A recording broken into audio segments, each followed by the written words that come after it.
destroy their future, and I think every parent on the planet would agree with me.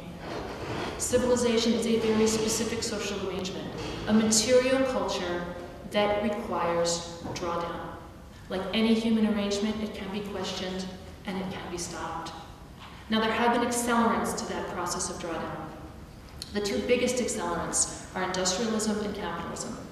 So just like civilization depends on fossil soil, industrialism depends on fossil fuel. Industrialism also requires a social system that values speed, efficiency, production, consumption, growth, and power. Those values are brand new, maybe 200 years old, maybe, but they surround us. In fact, they besiege us. We breathe them in like air. What choice have we got? But they're more like water, and we are drowning. To quote Kirkpatrick Sale, industrial societies are shot through with inequality, injustice, instability, and incivility, all of which erode not just human society, but the human soul. Half of all Americans have been on antidepressants. Killing each other and the planet hasn't actually made us happy. I guess that's the good news. Well, it's not just history that gets written by the victors, it's the present and the future too. We have to believe their story, that this is the best of all possible worlds, and it's only getting better.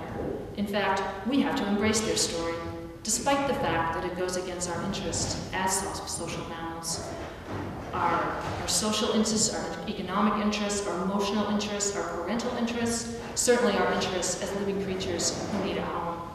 Lewis Mumford called that a magnificent bribe. Once every possibility for truly sustaining cultures has been destroyed, pulled down with the forest, sliced up with the prairie, drained away with the rivers, most people take the bribe. As if a desiccated echo chamber of techno toys could ever substitute for our connection to a living cosmos. But that's the bargain. And even the memory of another way is gone, metaphrastic now, something between prehistory and a fairy tale.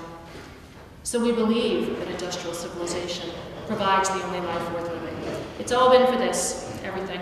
Sentience crawled its way out of the primal sea so we could watch YouTube. Before this, life was nasty, gross, and short, lived in mud huts or caves or something. Never mind the long, strong bones and perfect dentition of our ancestors. Never mind the egalitarian grave goods. Never mind that those caves contain some of the most wondrous art ever made. Pablo Picasso went to Lascaux to look at the paintings, and you know what he said when he came out? We have invented nothing. He saw it. Our first art was the megafauna and the megafemales who gave us life.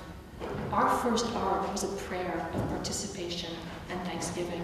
That's our true history, participation and thanksgiving. And if the culture on offer leaves us with an empty, nameless hunger, well, there's always further immersion in the spectacle to feel something. The spectacle is where social life is commodified into an image. So to quote Guy Debord, all that once was directly lived has become mere representation. So being declines into having, and then having becomes merely appearing. There are teenagers right now who are having plastic surgery specifically to look better on Facebook. And if we are not horrified by that, then as a species we should simply stop having children. We owe the young an apology for the unbearable emptiness of it all, a human culture that isn't a culture. It's an anti-culture, designed to destroy, not to connect. Speech has been reduced to strings of consonants on a screen. Food, in the words of Jim Kunstler, has lost its ceremonial trappings of communion with other people and become a furtive solitary pursuit, a sugar addiction with overtones of nutritional masturbation. Parenting has been reduced to simply stuffing children with corporate products, body and soul. By the time she's 17, the average American child has spent 2,000 hours with her parents, 11,000 hours in school, 40,000 hours with the mass media. And sex has been reduced to the rancid pleasures of sadism.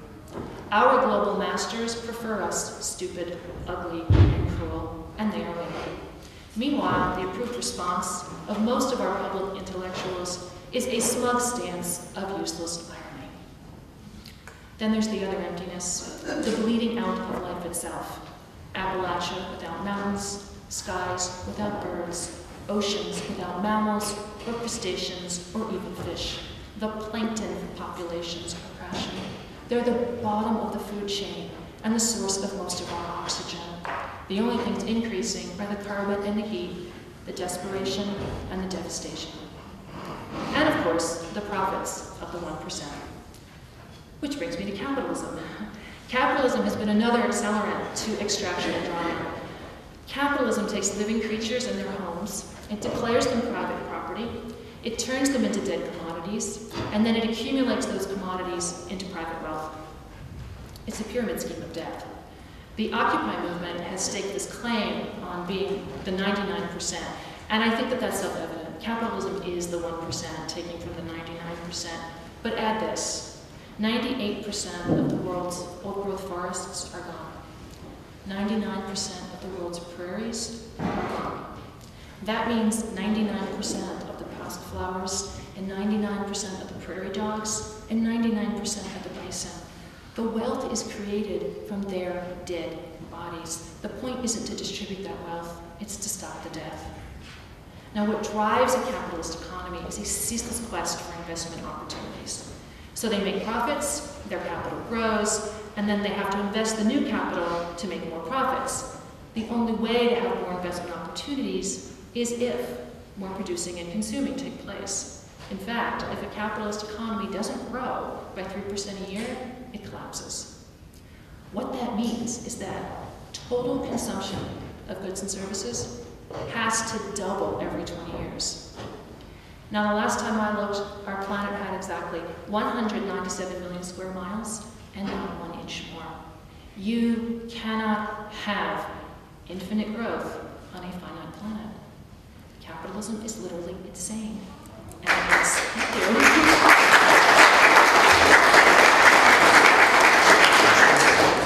Good crowd. It's consuming the planet to death. There's a third accelerant.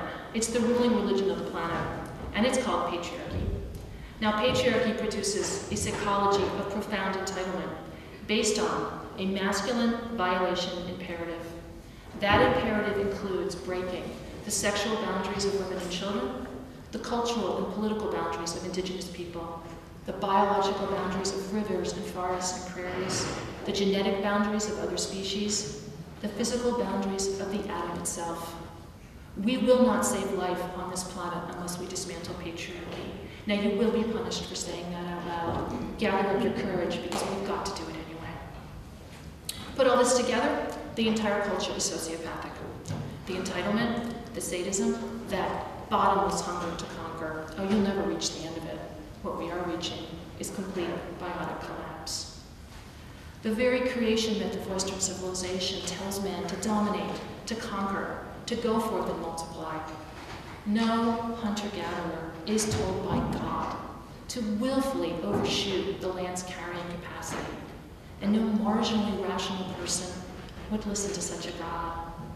To repeat the words of your very own Dennis Steele, the gods of empire are not the gods of Vermont.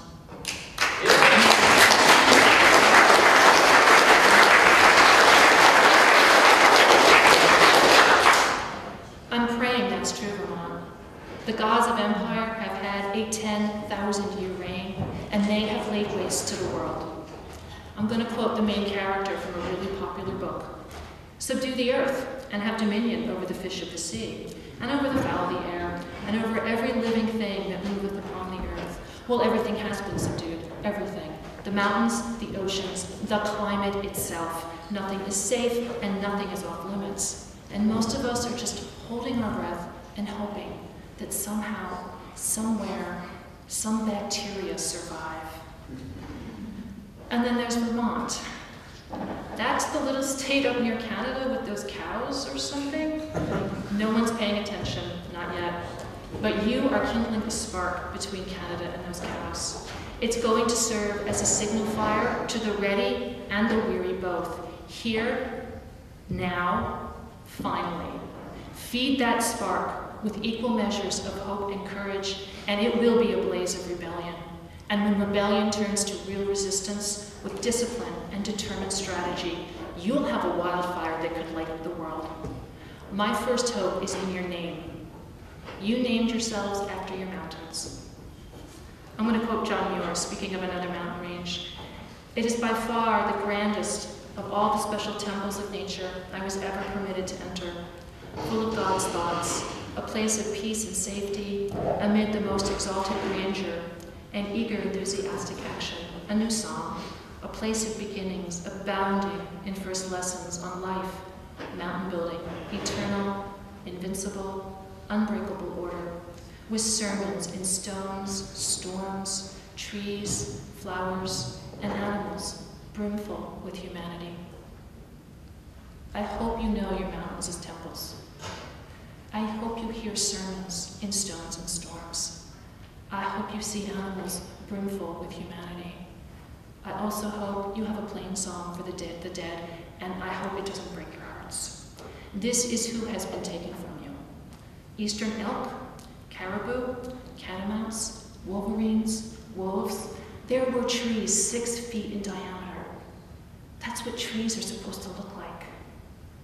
There were shy spring flowers whose names we will never know, and all of them have been gone so long, we don't even miss them. They should ache like a phantom limb. And then there's your river full of ghosts. The first main stem dam went up in 1798, and by 1808, the Connecticut River strain of the Atlantic salmon were gone forever. Shad and blue-black herring were so uncountable, their rivers were called black and boiling. There were so many fish. I have never in my life seen a river black and boiling with fish. That's what rivers are supposed to look like.